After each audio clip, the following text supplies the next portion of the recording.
selamat datang dalam video pembelajaran biologi. Assalamualaikum warahmatullahi wabarakatuh. Hai, apa kabar adik-adik? Semoga sehat dan selalu dalam lindungan Tuhan Yang Maha Esa. Di masa pandemi COVID-19 ini, adik-adik tidak dapat belajar di sekolah, tetapi adik-adik dapat belajar secara online melalui internet dan video pembelajaran seperti saat ini. Jangan lupa, adik-adik harus tetap menjaga kesehatan dan kebersihan serta mengikuti aturan protokol kesehatan sesuai dengan anjuran pemerintah. Kakak harap adik-adik tetap semangat dan tidak berkecil hati. Oke? Baiklah, sebelum kita memulai pembelajaran hari ini, mari bersama-sama kita berdoa menurut agama dan kepercayaan kita masing-masing. Berdoa dimulai. Baiklah, sebelum memulai pembelajaran pada hari ini, kakak ingin adik-adik memperhatikan keluarga adik-adik seperti ayah, ibu, kakek, nenek, dan saudara-saudari adik-adik sekalian. Sudah diperhatikan? Jika sudah, kira-kira apa ya materi pembelajaran kita pada hari ini? Jadi, materi kita pada hari ini yaitu pola pewarisan sifat pada hukum Mendel. Sebelum kita melangkah jauh pada materi, kita harus mengetahui tujuan pembelajaran kita pada hari ini. Yang pertama, setelah mengikuti proses pembelajaran, adik-adik diharapkan dapat menjelaskan istilah-istilah yang digunakan pada pewarisan sifat pada hukum Mendel. Kedua, adik-adik dapat menjelaskan hukum segregasi dan hukum pengelompokan gen secara bebas. Yang ketiga, adik-adik dapat membedakan antara persilangan monohibrid dan persilangan dihibrid. Pola pewarisan sifat pada hukum Mendel biasa disebut dengan pola hereditas pada hukum Mendel, di mana hereditas adalah penurunan sifat orang tua atau induk terhadap keturunan atau anaknya. Untuk memahami pola pewarisan sifat pada hukum Mendel, adik-adik harus mengetahui istilah-istilah berikut ini. Yang pertama, parental atau biasa disimbolkan dengan huruf P yang mempunyai arti tetua atau induk. Yang kedua, filos atau filial yang biasa disimbolkan dengan huruf F yang mempunyai arti keturunan atau anak, di mana keturunan pertama biasa disimbolkan dengan F1 dan keturunan kedua biasa disimbolkan dengan F2. Yang ketiga yaitu gen yang mempunyai arti pembawa sifat yang juga disimbolkan dengan huruf. Gen dibedakan menjadi dua. Yang pertama yaitu dominan yang biasa ditulis menggunakan huruf besar atau kapital, contoh A besar, B besar, C besar. Yang kedua yaitu resesif yang biasa ditulis menggunakan huruf kecil, contoh A kecil, B kecil, dan C kecil.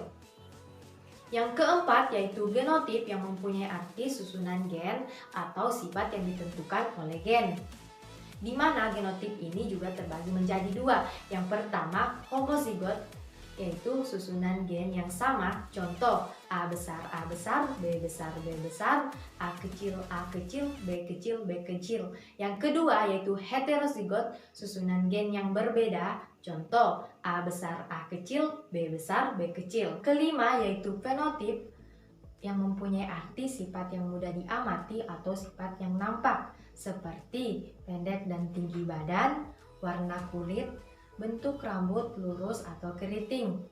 Itulah tadi di awal pembelajaran mengapa kakak menyuruh adik-adik sekalian untuk memperhatikan orang tua, kakek nenek, serta saudara-saudari adik sekalian. Tentunya pasti ada yang sama dengan bentuk rambut, serta warna kulit atau tinggi badan adik-adik dengan ayah, ibu, atau kakek nenek serta saudara-saudari adik-adik sekalian. Keenam yaitu alel yang mempunyai arti pasangan gen. Yang ketujuh yaitu gamet yang mempunyai arti sel untuk pembuahan yang bersifat haploid. Baiklah, selanjutnya hukum segregasi yang ternyata dikenal dengan hukum Mendel 1 yang menyatakan bahwa pada pembentukan gamet, kedua gen yang merupakan pasangan alel akan dipisahkan dalam dua sel anakan. Hukum ini berlaku pada persilangan monohibrid. yaitu persilangan dengan satu sifat beda.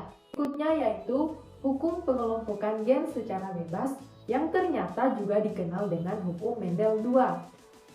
Menurut hukum ini, setiap gen dapat berpasangan secara bebas dengan gen yang lain.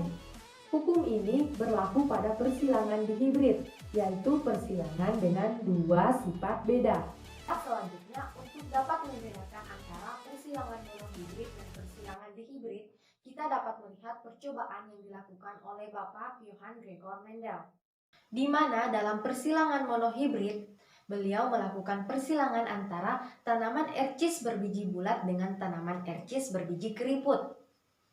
Dihasilkan keturunan pertama atau F1-nya semua berbiji bulat. Setelah F1 disilangkan dengan sesamanya, menghasilkan keturunan kedua atau F2 dengan perbandingan fenotip 3 berbiji bulat dan 1 berbiji keriput. Dapat kita lihat pada slide persilangan monohibrid.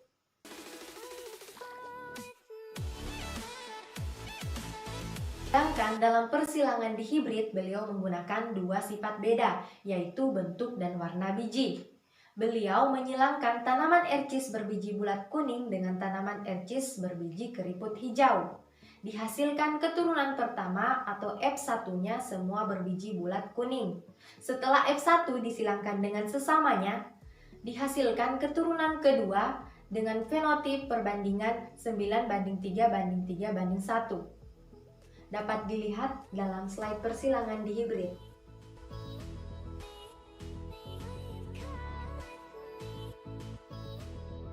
Berdasarkan materi yang telah kakak sampaikan tadi, dapat disimpulkan bahwa istilah-istilah yang sering digunakan dalam pola pewarisan sifat pada hukum Mendel yang pertama yaitu parental atau tetua atau induk, yang kedua filial atau keturunan atau anak, yang ketiga gen atau pembawa sifat terdiri dari dominan dan resesif, yang keempat genotip atau susunan gen, biasa disebut juga sifat yang ditentukan oleh gen, terdiri dari homozigot dan heterozigot. Yang kelima fenotip atau sifat yang tampak, yang keenam alel atau pasangan gen, yang ketujuh gamet atau sel untuk pembuahan yang bersifat haploid. Hukum segregasi, kedua gen yang merupakan pasangan alel akan dipisahkan dalam dua sel anakan. Hukum pengelompokan gen secara bebas, setiap gen akan berpasangan secara bebas dengan gen lain. Persilangan monohibrid yaitu persilangan dengan satu sifat beda. Persilangan dihibrid yaitu persilangan dengan dua sifat beda. Baiklah adik-adik sekalian, itulah tadi materi yang dapat kakak sampaikan. Jangan lupa untuk mempelajari kembali materi yang kakak sampaikan.